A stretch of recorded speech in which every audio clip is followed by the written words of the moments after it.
সে ছিল হৃদয়ের অলিন্দে গাঁথা, ভালোবাসার অলক্ষ্যে ফোটা এক নীরব ফুল। যতবার চোখ বন্ধ করেছি, সে চোখের পাপড়িতে ধুলা দিয়ে গেছে মৌসুমি সুবাস হয়ে।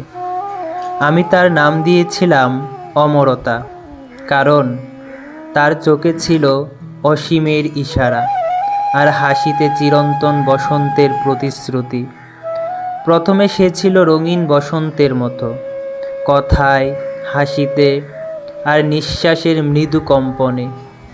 তার স্পর্শে জেগেছিল এক অভাবনীয় ভালো লাগা, যা লেখা ছিল সময়ের পৃষ্ঠায়, প্রতিটি বিকেলের কবিতায়। তার প্রতিটি নীরবতা শুনেছি রাতের নিস্তব্ধতায়। সে আমার সমস্ত নিঃসঙ্গতাকে ঢেকে দিয়েছিল একটি উপস্থিতির ছায়ায়। ধীরে ধীরে সে বদলে গেল, অথবা আমিই বদলে গিয়েছিলাম। সে হাসতো, আর আমি ভাবতাম সে আমারই আপন কেউ।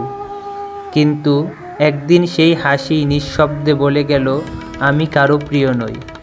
সেদিন থেকেই সে হয়ে উঠল অপ্রিয়। সে ঝরে গেল আমার হৃদয়ের ছায়াবৃত বাগান থেকে একটি অপ্রিয় ফুল হয়ে, যার গন্ধ আজও রয়ে গেছে তীব্র বিষণ্ণতা আর এক ফোঁটা দীর্ঘশ্বাস হয়ে। তাকে আর ডাকিনি আমি, তবুও সন্ধ্যার বাতাসে মাঝে মাঝে সে নামে।